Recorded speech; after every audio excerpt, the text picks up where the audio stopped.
হরে কৃষ্ণ বন্ধুরা, স্বয়ং শ্রীকৃষ্ণ বলেছেন খিদেতে মরে গেলেও উল্টো রথযাত্রার দিনকে ভুলেও মুখে তুলবেন না এই চারটি সবজি। আপনারা যদি ভুল করে এই চারটি সবজি যদি খাদ্য হিসেবে গ্রহণ করে থাকেন তাহলে পরিবারে অমঙ্গল নেমে আসবে সুনিশ্চিতভাবে, বিশেষ করে স্বামী সন্তানের ক্ষতি হবে। তাই বন্ধুরা এই বিষয়টি অবশ্যই মেনে চলার চেষ্টা করবেন। আপনারা যদি এই সবজিগুলিকে ভুল করেও খান তাহলে আপনি নিজের বিপদ নিজেই ডেকে আনছেন।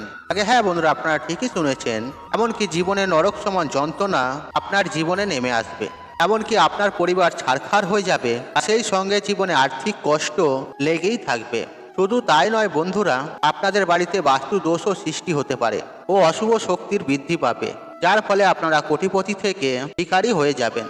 হ্যাঁ বন্ধুরা, সংসার জ্বলে পুড়ে নষ্ট হয়ে যাবে এবং সংসারে দারিদ্রতা ও অমঙ্গল নেমে আসবে। কেন এই তিনটি জিনিস আপনারা এই পবিত্র রথের দিনকে যদি খেয়ে থাকেন তাহলে আপনার জীবনে একের পর এক যেমন আর্থিক সংকট নেমে আসবে, ঠিক তেমনি সেই সঙ্গে আপনার পরিবারে প্রত্যেকটি সদস্যদের সর্বনাশ নিশ্চিত রূপে হবে।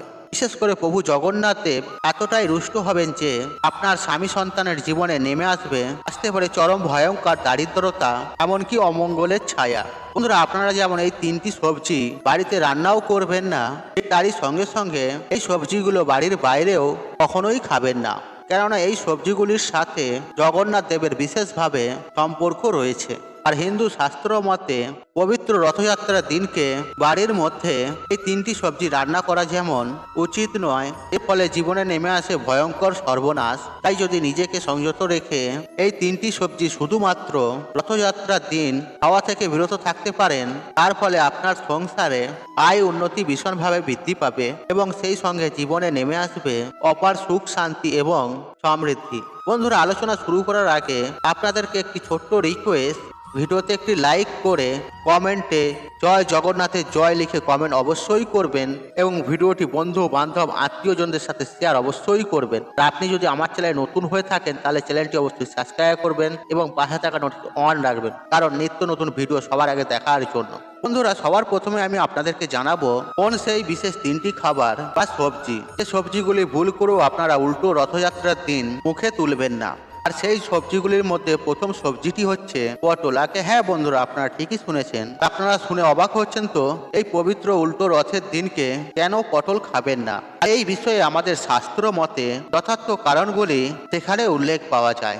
বন্ধুরা, শাস্ত্রে বলা হয়েছে যে প্রভু জগন্নাথ দেব যে জ্বরে আক্রান্ত হয়, আর সেই জ্বরে তিনি রাজসজ্জার বদলে পটলের বালিশের মধ্যে তিনি শুয়ে থাকেন আর উল্টো রথযাত্রার দিন পর্যন্ত।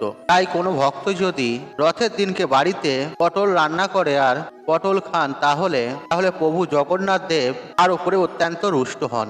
এর ফলে আমাদের শরীরে যেমন একের পর এক বিভিন্ন রকমের রোগ ব্যাধি দেখা দেয়, ঠিক একইভাবে সেই ব্যক্তির জীবনে নেমে আসে চরম ভয়ঙ্কর অমঙ্গল। যাই হোক বন্ধুরা, এরপরে দ্বিতীয় যে সবজির কথা বলবো আপনাদেরকে জানাবো, আর সেটি হচ্ছে শাক। আগে হ্যাঁ বন্ধুরা, আপনারা ঠিকই শুনেছেন, কারণ এই পবিত্র রথের দিনকে সবুজ বা লাল শাক কখনোই খাবেন না। বন্ধুরা, এই শাক জাতীয় যে কোনো জিনিস, বিশেষ করে কলমি শাক, নোটে শাক, লাল শাক, পুঁই শাক এবং লাউ শাক, এই সকল শাকগুলি যদি আপনারা ভুলেও এই পবিত্র রথের দিনকে কখনোই খাবেন না, আর আপনারা যদি ভুলবশত এগুলিকে খাদ্য হিসেবে খেয়ে ফেলেন তাহলে আপনার জীবনে নেমে আসবে চরম ভয়ঙ্কর দুর্ভাগ্য। বন্ধুরা, আমাদের শাস্ত্র মতে প্রভু জগন্নাথ, বলরাম ও সুভদ্রা স্নান যাত্রা থেকে শুরু করে রথযাত্রা পর্যন্ত জ্বরে আক্রান্ত হওয়াকালীন সময়ে পটলের বালিশে মাথা রেখে কলমি শয্যার মধ্যে তিনি শুয়ে থাকেন। তাই বন্ধুরা, পবিত্র রথের দিনকে ভুল করেও এই কলমি শাক এবং পটল স্পর্শ করা কিন্তু উচিত নয়। বন্ধুরা, এর ফলে প্রভু জগন্নাথ দেবের অশেষ কৃপা পড়বে। বন্ধুরা, এরপরে যে তৃতীয় খাবারটির কথা বলবো সেটি হচ্ছে তেতো জাতীয় যে কোনো জিনিস, যেমন উচ্ছে, করলা। তোমরা ভুল করেও কিন্তু এই উল্টো রথযাত্রার দিন উচ্ছে বা করলা কখনোই খাবেন না, কারণ বন্ধুরা আমরা প্রত্যেকেই জানি প্রভু জগন্নাথ দেবের যে কাঠামোটি তৈরি হয় সেই কাঠামো কিন্তু নিম কাষ্ঠ দিয়ে তৈরি করা হয়। তাই রথের দিনকে নিম পাতা তো একেবারেই খাওয়া উচিত নয়, এবং কি ঠিক তারই সাথে সাথে সমস্ত তেতো জাতীয় জিনিস খাওয়া থেকে নিজেকে যদি বিরত রাখেন তাহলে আপনার এবং আপনার পরিবারের অবশ্য মঙ্গল হবে।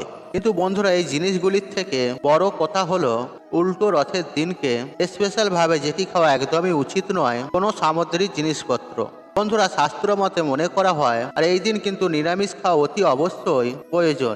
আমরা অনেক সময় বা ছুটির দিন ভালো ভালো খাবার খেয়ে থাকি এবং কি মাছ মাংস আপনারা ভক্ষণ করে থাকি, কিন্তু বন্ধুরা এই উল্টো রথের দিনকে সামুদ্রিক কোনো বস্তু যে সকল খাবার রয়েছে সেই সকল খাবার আপনারা ভুল করেও খাবেন না।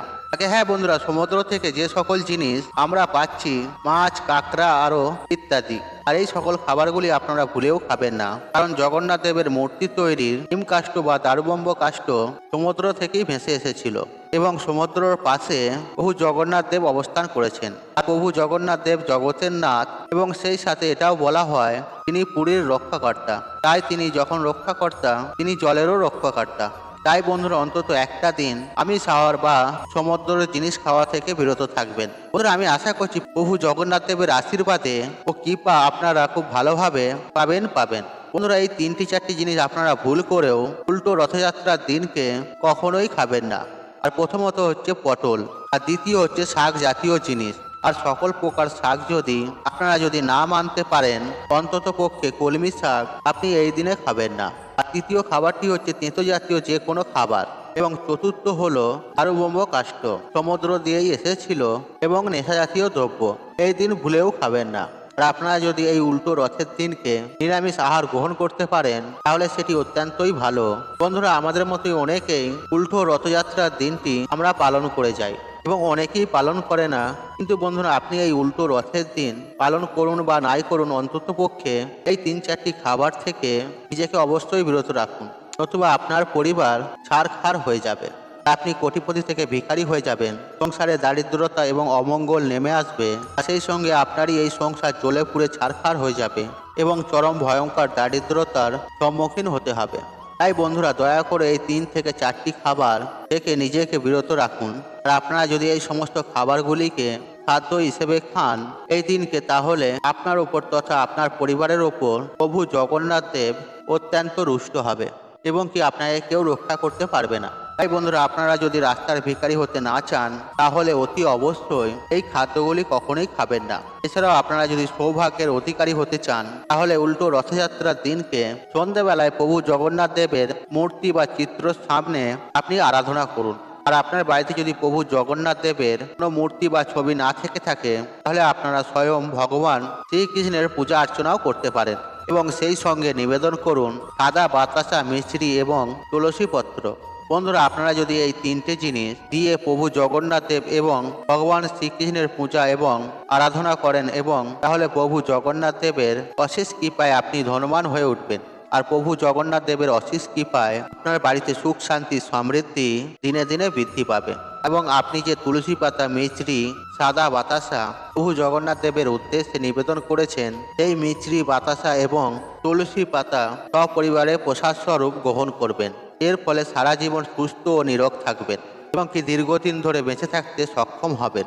বন্ধুরা, আশা করছি এই ভিডিওটি আপনাদের ভালো লেগেছে। তাহলে ভিডিওতে একটি লাইক করুন, একটি কমেন্ট করুন, একটি শেয়ার করুন এবং বন্ধু বান্ধব আত্মীয়জনদের সাথে শেয়ার অবশ্যই করুন। মনে রাখবেন, আপনার একটি শেয়ার অনেক মানুষকে উপকৃত করে তুলতে। আর আপনি যদি আমার চ্যানেলে নতুন হয়ে থাকেন তাহলে চ্যানেলটি অবশ্যই সাবস্ক্রাইব করুন এবং পাশে থাকা অন রাখুন, কারণ নিত্য নতুন ভিডিও সবার আগে দেখার জন্য। ঈশ্বর আপনার মঙ্গল করুক, আপনি সুস্থ থাকুন, নিরোগ, আপনার দিন মঙ্গলময় হোক। হরে কৃষ্ণ কৃষ্ণ কৃষ্ণ হরে হরে।